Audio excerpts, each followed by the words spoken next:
We're live on TV3 Ghana on Facebook, all across the world on 3news.com. Please stay with us for the details. We are diving right into it because the former Director General of the National Signals Bureau, Ayisha, has vehemently defended his innocence against allegations of financial impropriety, detailing the expenditure of special operation funds in a letter written from his custody at the Economic and Organized Crime Office, Yakubu.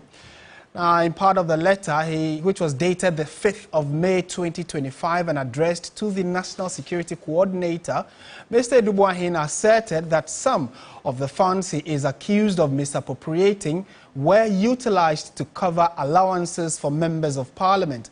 While the letter does not specify the exact period or the quantum of these payments, this claim introduces a potentially significant dimension to the ongoing investigations into the National Signal Bureau's financial activities. Mr. Ayisha also expressed his bewilderment at the Attorney General's attempt to connect transfers, withdrawals and refunds related to special operations with assets that either do not belong to him and his wife or were acquired prior to the 2020 transactions under scrutiny. So in a jiffy, we'll take you through some specifics in the letter that he wrote from his cell in the Yakubu, because he's in the grips of Yakubu. So let's take you through some of the key highlights of the letter that we have cited, written from the cells by Mr. Ayisha and his lawyers. So it says in part that I am disturbed to note that the services of bloggers and social media influencers have been employed to post and run commentary on these lies to amplify the matter, to bring prominence to this malicious agenda against not just our persons, but the national security as well. I have tried to withhold classified information from my interrogators, but I deem it prudent to inform your good office that in light of the current developments, we run the risk of public disclosure of the following national security and intelligence operation expenditures.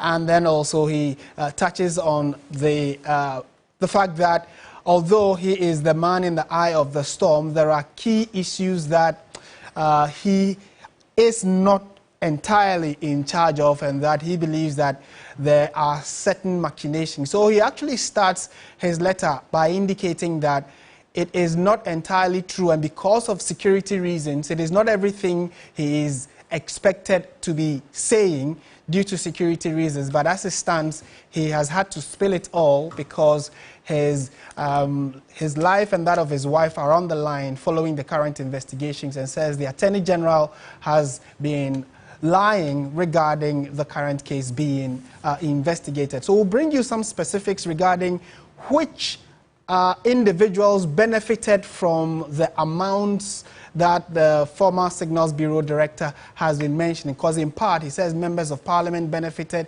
He also has said in part that some specific vehicles were acquired for the special aid to the current president, and that's very disturbing. So let's look at the key issues he raises here. So for instance, he says that there was some specific parliamentary allowances, and the period he states are between 2020 and 2024, and the amount in question is 1.26 million Ghana cedis, and the purpose for that is MP's operational cost.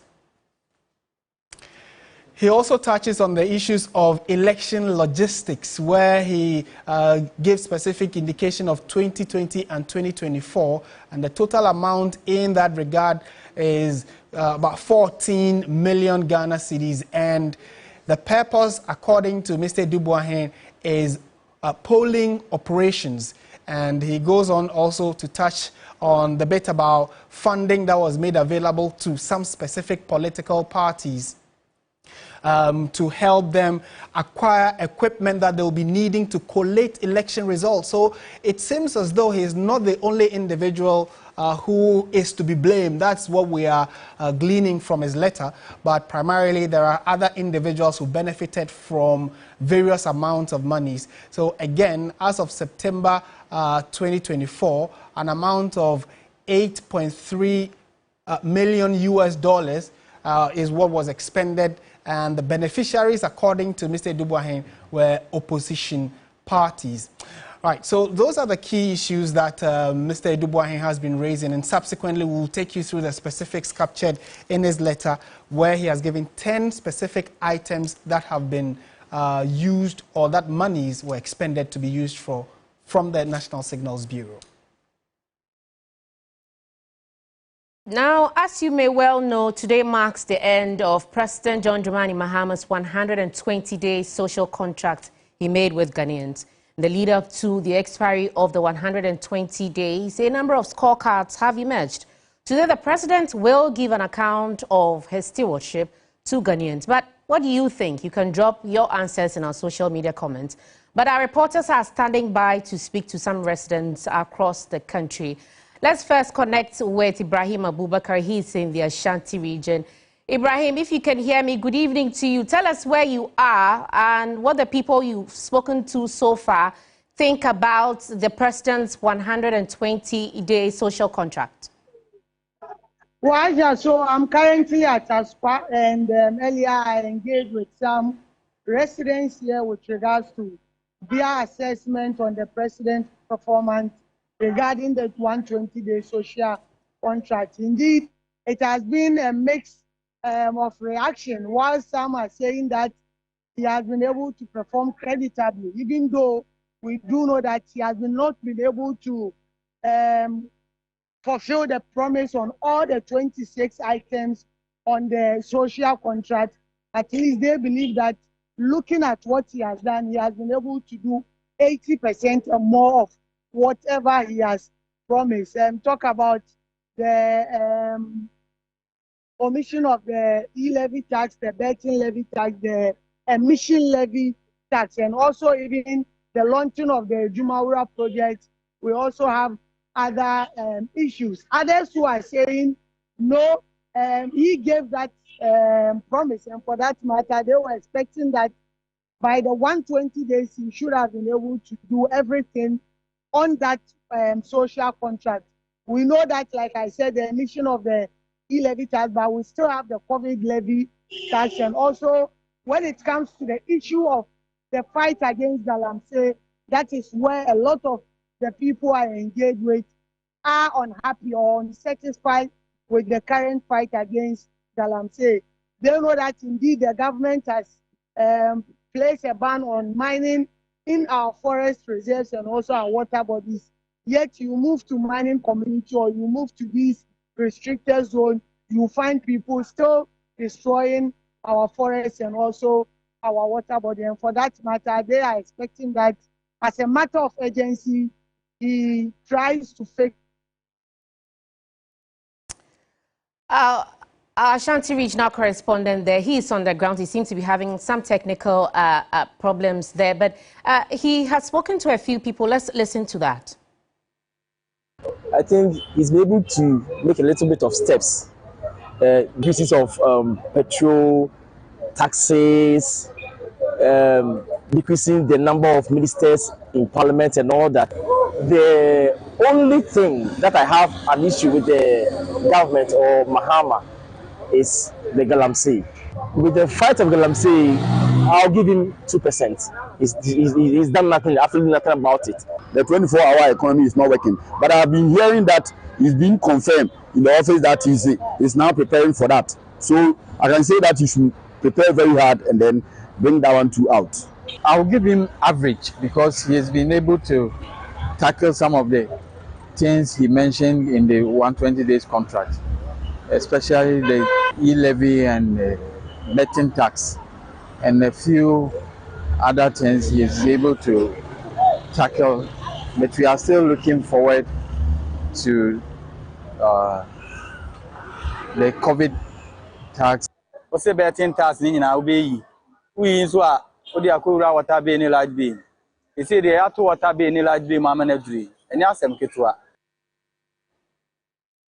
Ibrahim Abubakar there with some residents in the Ashanti region talking to them about the president's 120-day contract. I believe they have some more expectations when it comes to all of that that the president has done so far. But this evening, we're looking to him to address the nation as well. So we'll definitely come to you in subsequent bulletins for more. Thank you so much, Ibrahim.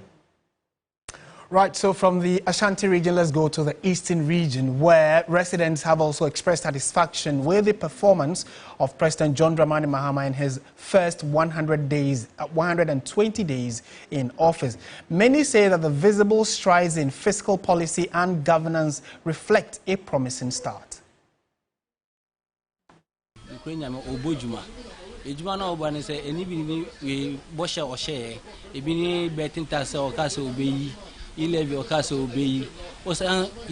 has done well in his first 120 days. He promised to scrap betting tax, e-levy, and delivered.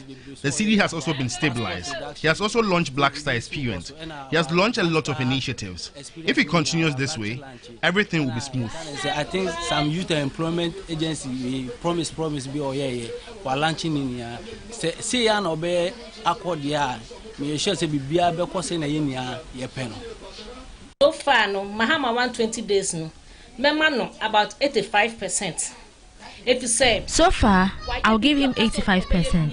He has done most of the things he promised to do.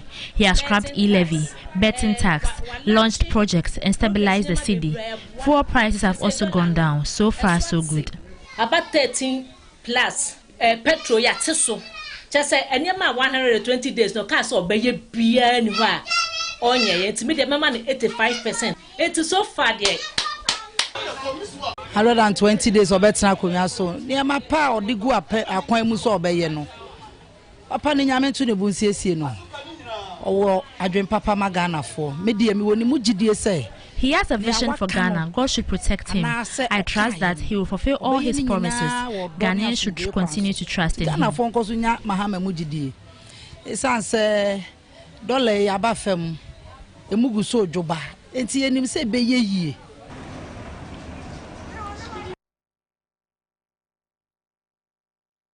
And from Tamale, Christopher Amako has been interacting with residents on the social contract the president entered into with Ghanaians.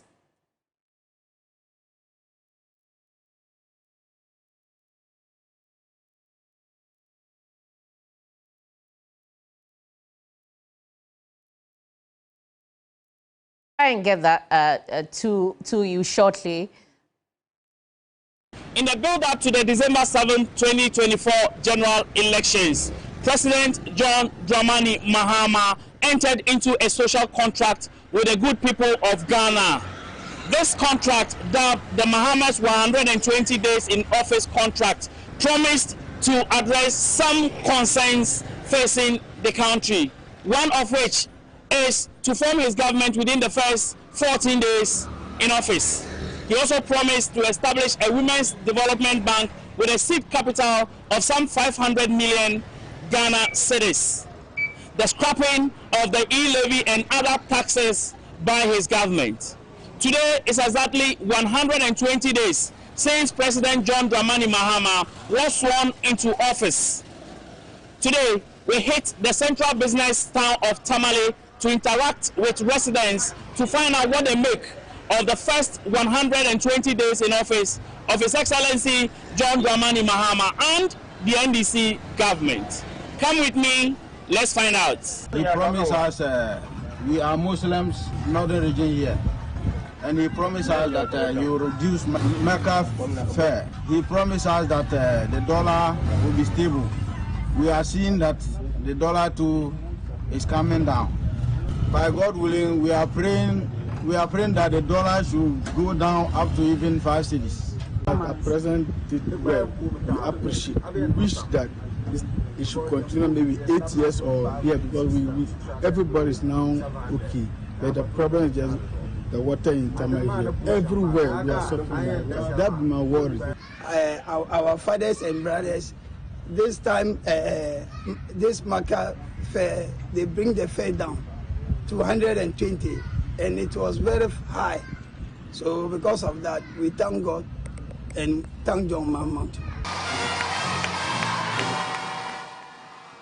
All right, so we are crisscrossing the regions to test the pulse of the nation as regards the 120 days in office of the current administration of John Dramani Mahama. So right here in the capital, we'll also be finding out what's happening. But let's go to the home region of the NDC itself, the Volta region, to find out what exactly residents there make of John Mahama's first 120 days in office. Our correspondent has been speaking and interacting with some of them. I have seen that there is a change. There's a little bit change because when you check the price index in the market, you see that the prices reduce a little bit than before. Even when we talk of the fuel, I know that the gas is costing 10 cedi 55 pesos, but now it's 9 cedi 97 pesos, which means there's a difference in the price. Again, things that you buy at a certain price, now it's a little bit better than before. If I want to score him, I'll give him 85%. Let's go to Osu now, right here in Accra, where my colleague Christian Yale is trying to find out from residents what they make of President Mahama's 120-day social contract so far. Hello, Christian. If you can hear me, where are you and what can you report? And so we are coming to you live from Osu in the capital, Accra. And you know, as it were, that as the clock takes to midnight, you know, this deadline of the 120-day contract or social contract with Ghanaians is coming to an end. What I term in my own words as the covenant between the John Mahama administration and the Ghanaian people has reached its expiration. Tonight, we have just one simple mission: to take the pulse of the Ghanaian people and ask them really that have all the whispers of, you know, change turned into tangible reality for them. What do they make in their own view of the government's performance so far? I have a few gentlemen with me that I am going to engage to ask them really what their impression is so far of the government. You are live on TV3 Ghana tonight. President Mahama signed a 120-day social contract with Ghanaians, including your very self. Yeah. What do you make of his performance so far? Okay. I think that for the first 120 days that this government came into power, he's enjoying the goodwill of the people. That's what I can say for now. I'm sure there have been mixed feelings about the performances across the people. Personally, some of the promises that he made, he's been able to make do with them, like the e-levy is off, and a few other things have been taken away. However, you realize also that in as much as some of these taxes have been taken away, new ones have also been added. I think from this month, utility bills have gone up. So people might say that you've taken one thing away and yet you've introduced other things. In other senses too, there's been some controversial decisions that the government wants to do. What are some of those controversial decisions? Well, the petition to remove the CJ, I'm sure people might have very varied views on that. In some people are saying it's good, others are saying that it's not the right thing to do and all that. I leave that for the judgment of the people. And so in your own view, if I'm to ask you to rate the government so far, I would not say out of 10 or anything, but how do you rate the John Mahama administration from all that they had promised? I think the signs are not looking too bad. It's okay. He can do much better, or there's, as they say, there's more room for improvement.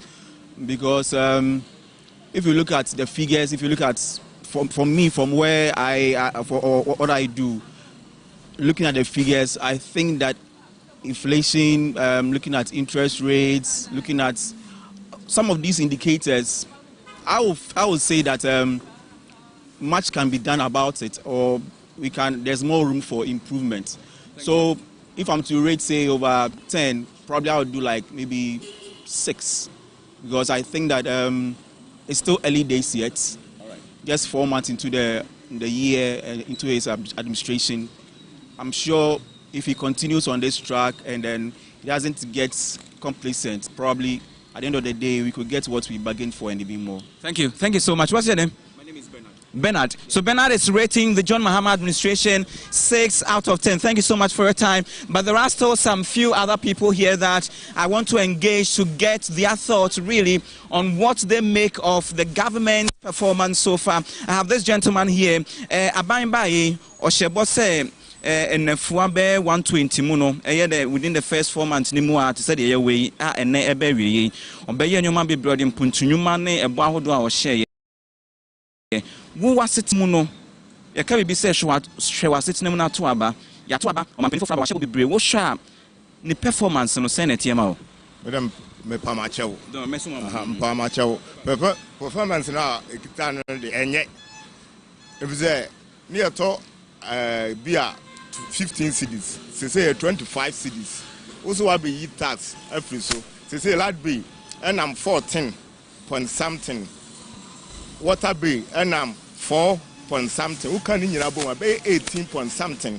Now, so you love every so. So near you try water be, you try lad be. Kasaka, so on she 21. You just say baby nana when you don't cast on your because Okanyama be brave to say about be 11 if you were if you were betting tax. Why ye 11 and the betting tax and way. That's what you know question soon to tax no ye from.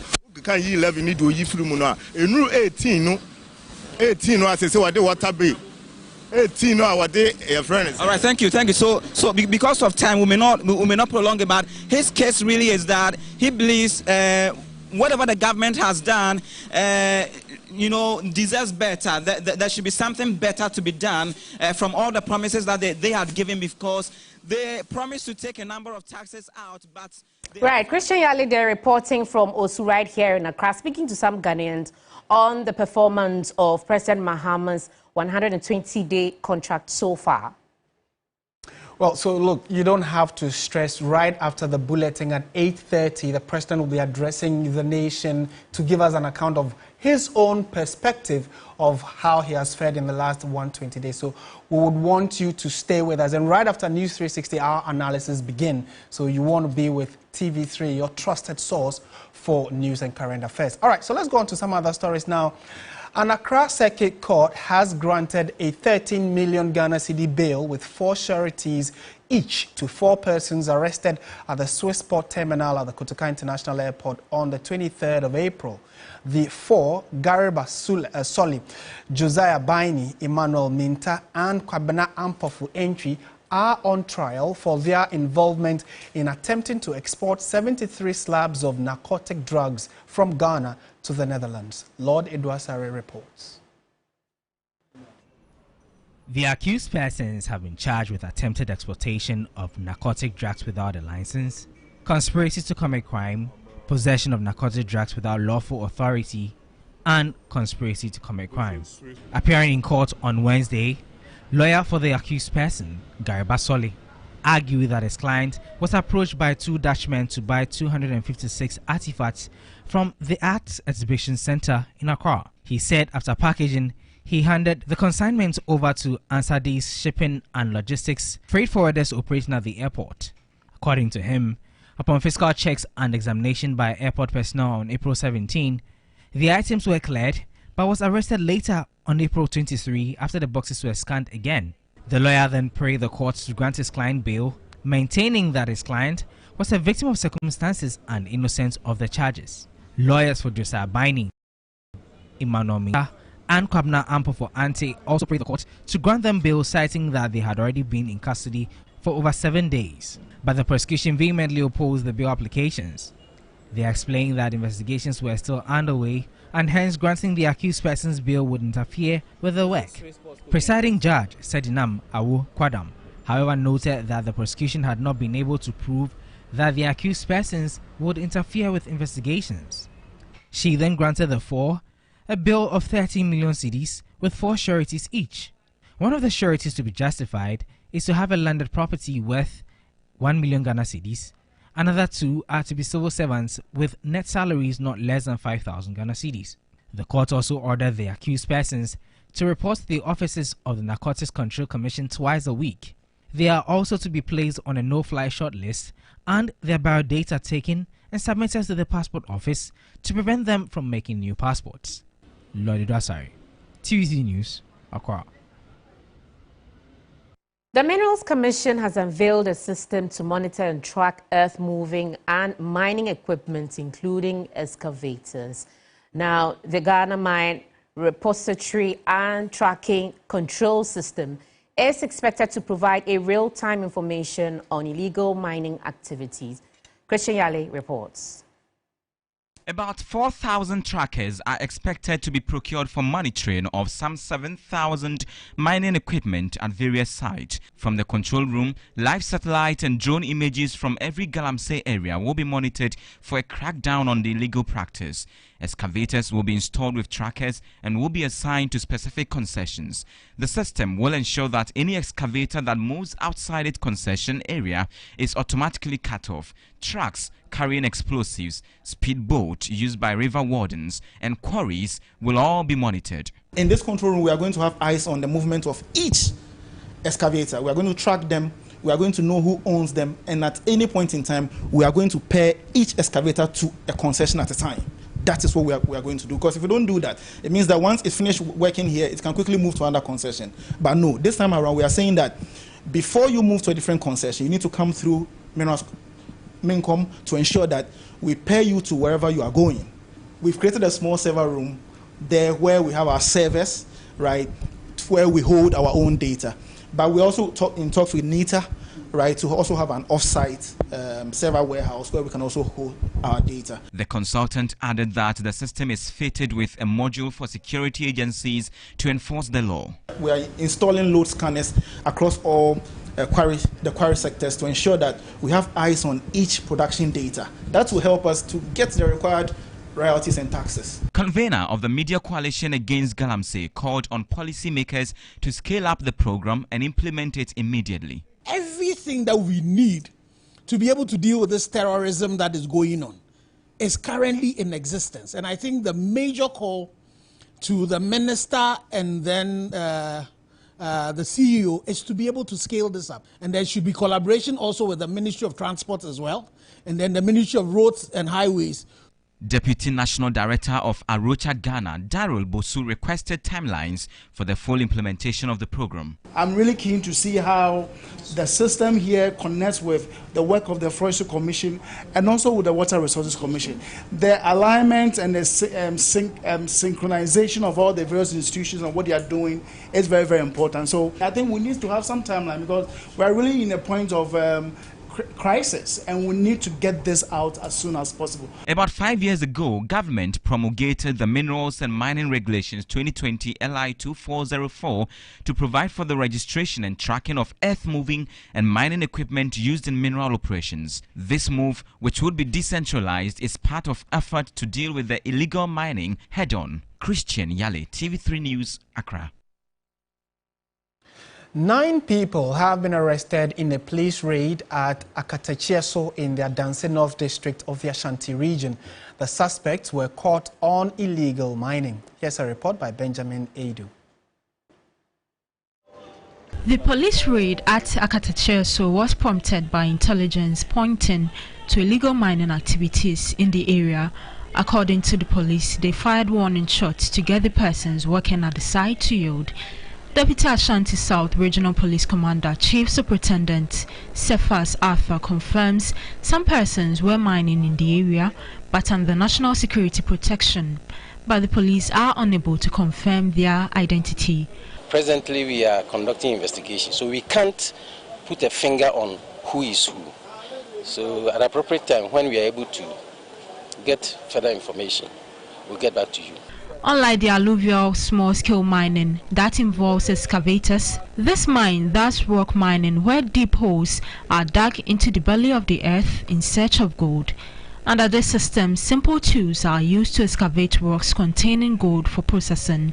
According to the Ashanti Regional Security Liaison, Captain Retired John Kwame Jabari, the security operatives seized the site due to the mode of operations. What sparked our interest is the use of illicit drugs and the crime rate over here and their mode of operation, the hazard towards they themselves, that got our interest to come to this place. Police investigations are yet to unravel the national security's alleged involvement in the mining operations in the area. The Akata Chelsea Youth Cooperative mine manager Samuel Jabbar narrated what happened when the security arrived at the site.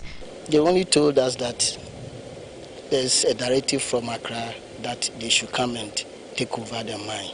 So we were asked to leave. But we told them that in underground mine you cannot just live like that. You have to leave a skeleton staff. So we left about 14 people to manage the place until situations are under control. You're still watching News 360 on TV3. Stay with us. We have the latest in the world of business for you.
Well, time now for business, and Menuaful joins us elegantly for the latest business.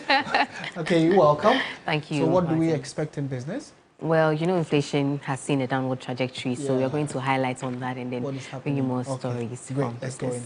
Thank you so much. Welcome to the business segment on News 360. I am Menu Afol.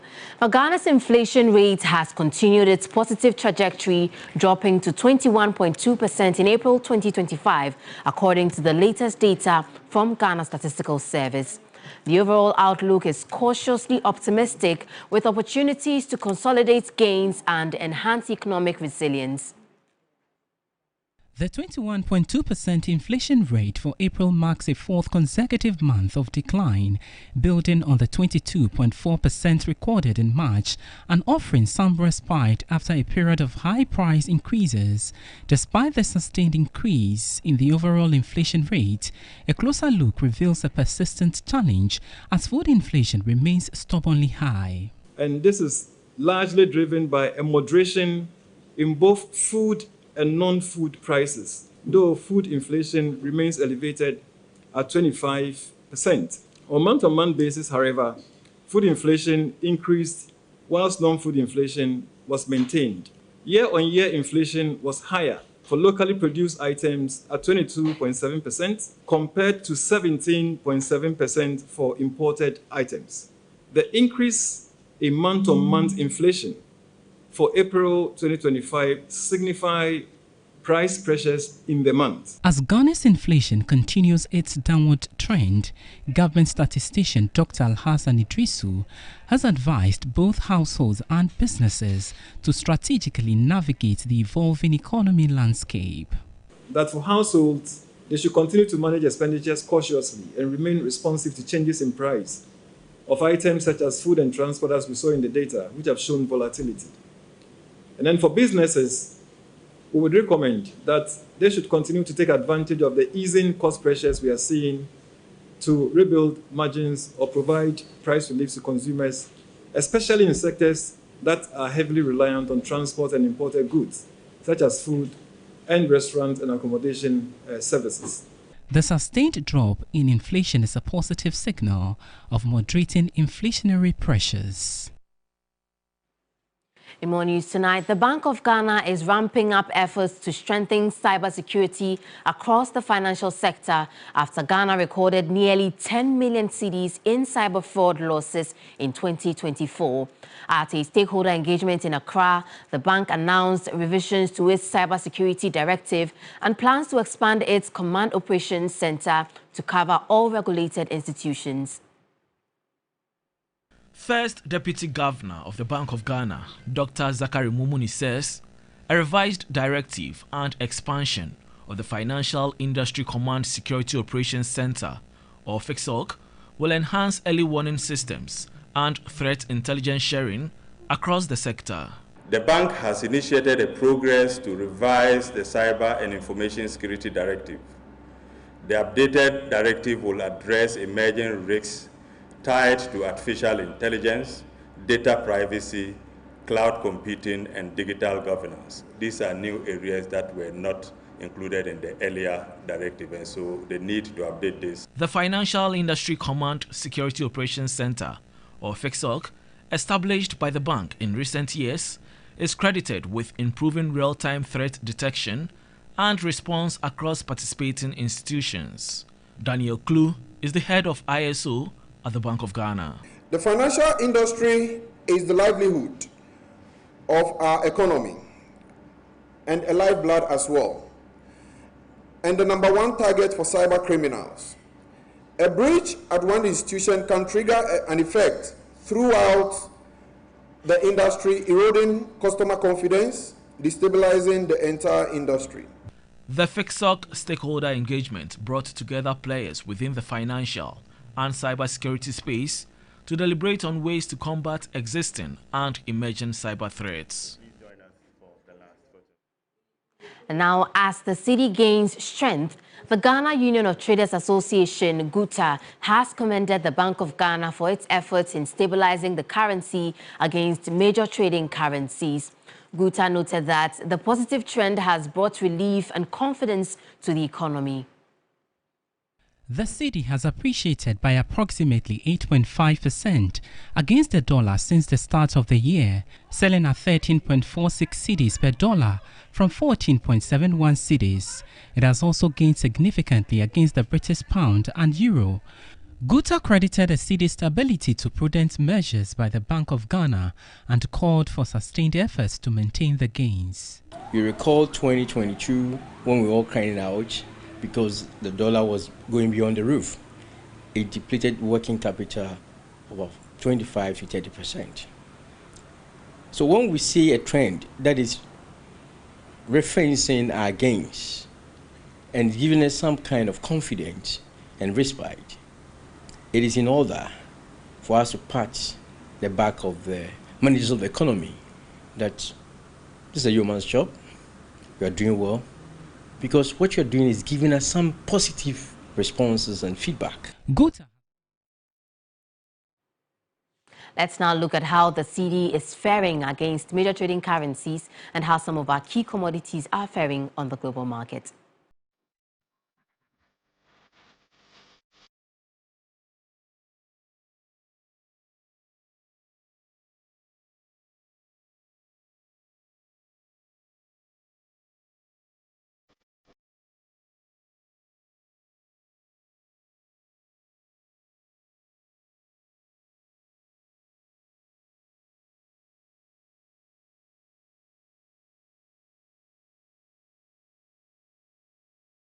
And that's it for Business on News 360 tonight. I am Menu. Our full sports news is up next. Please stay with us.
Hello, good evening and welcome to the sports segment here on News 360 with me, Oreku Ampofo. The Black Queens of Ghana are seeking a podium appearance at the 2025 Women's Africa Cup of Nations. The team has engaged Morocco and Senegal to fine-tune preparations and are currently camping at the Ghana Soccer Center of Excellence. My colleague Akosua J sat down with head coach Kim Lasio and asked more in this story.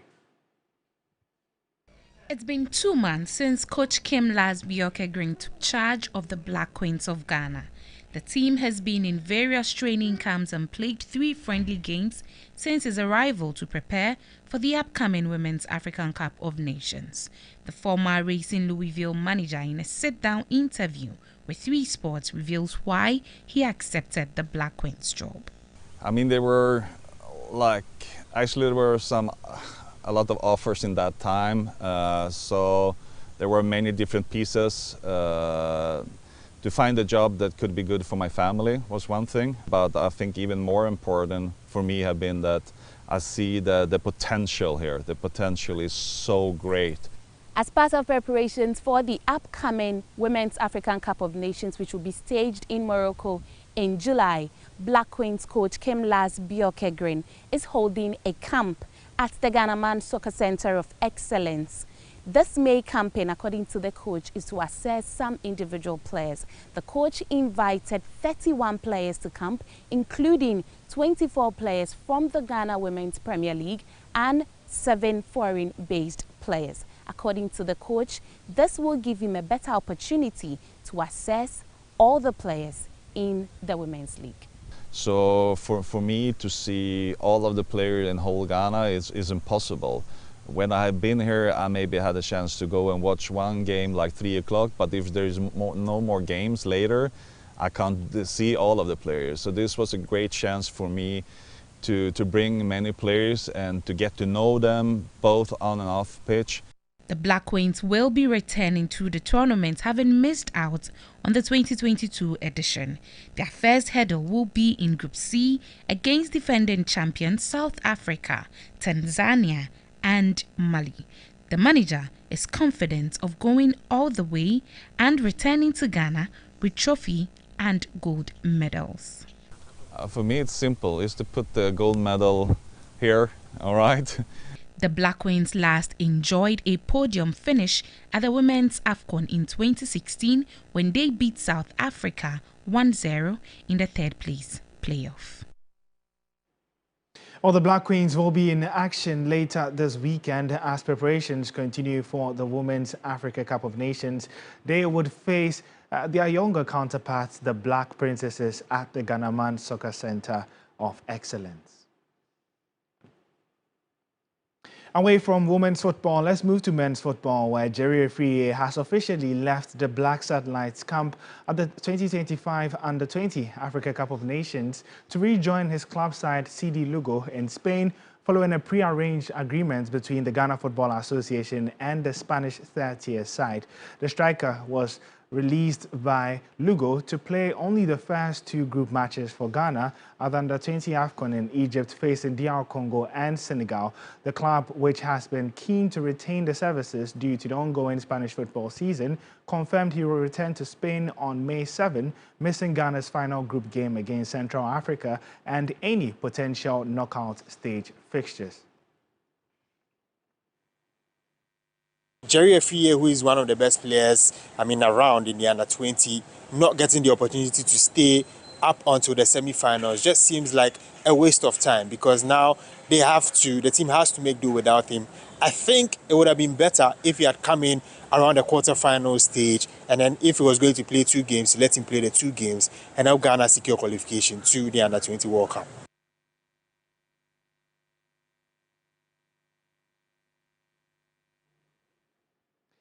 Well, that's how we wrap up the sports segment here on News 360 with me, Oreku Ampofo. Up next is entertainment with Noella Donko.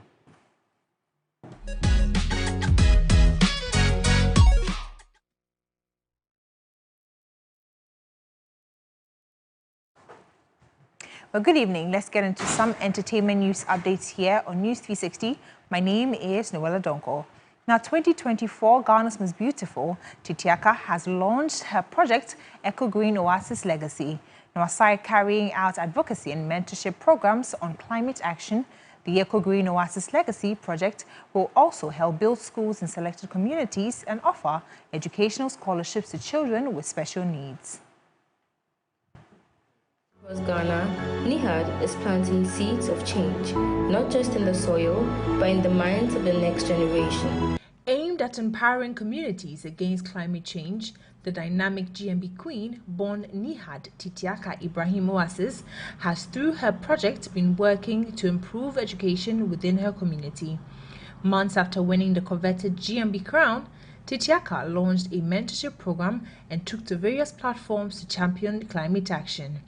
At the official launch of her Eco Green Oasis Legacy, speakers emphasized the devastating effects of climate change, noting that climate action is a shared responsibility requiring the collaboration of all stakeholders. Ghana stands at a defining crossroad. Climate change is no longer a distant eve call. It is an urgent reality reshaping our landscape, economies and livelihoods. To Queen Titiaka, it is a dream come true to positively impact lives through her initiative. So with this project, we aim at tackling climate change through 5 key initiatives. First, we have the Waste to Wealth initiative, where we are empowering communities to turn waste into income through recycling and upcycling. After I won, we realized that it is not just about winning the crown, but leaving a lasting impact. And we showed a video of the works that we've done, and this is just the beginning. This launch is just the beginning. We'll continue making impacts, and I feel so happy and very grateful. The event was attended by traditional leaders, representatives from government agencies, and former GMB housemates. Climate change has always just been our textbooks, has just been talking. So I'm actually proud of Titi because now it's not going to be in the textbooks and just talking, but it's now going to actually be practiced. This is a global issue, so we are even proud and we know that now we're going to see practicalizations. There you have it, our Eco Green Oasis Legacy, empowering communities for.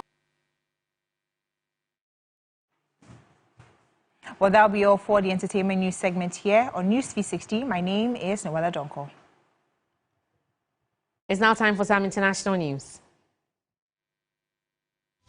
The Catholic Church has begun its highly choreographed, highly secretive process of choosing its new leader following the death of Pope Francis last month.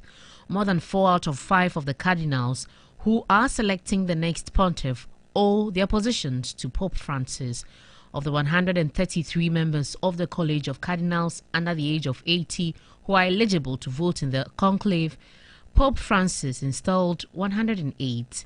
During his 12-year papacy, the late Pope appointed more than 20 cardinals from countries that had never previously had a cardinal, nearly all from developing countries.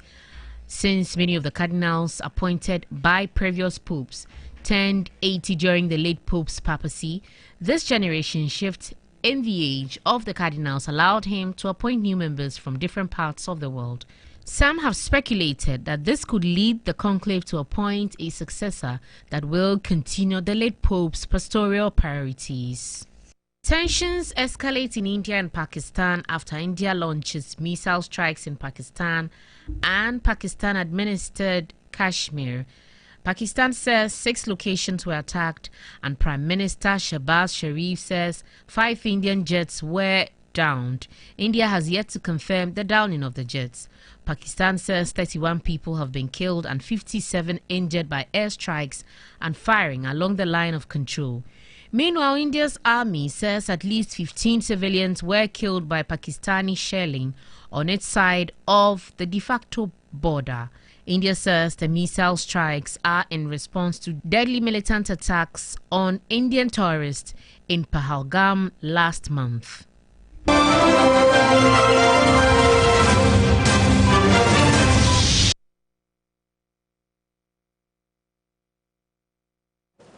Well, so that's it for our package. Thank you very much for watching. I am Martin Asiedu Dartey, and like we indicated, we are bringing you an extensive coverage of President John Mahama's 120 day in office social contract that he has signed with Ghanaians and what he makes of his performance thus far. So you want to stay with us for that. My name is Ayisha Yakubu. Do stay tuned with us.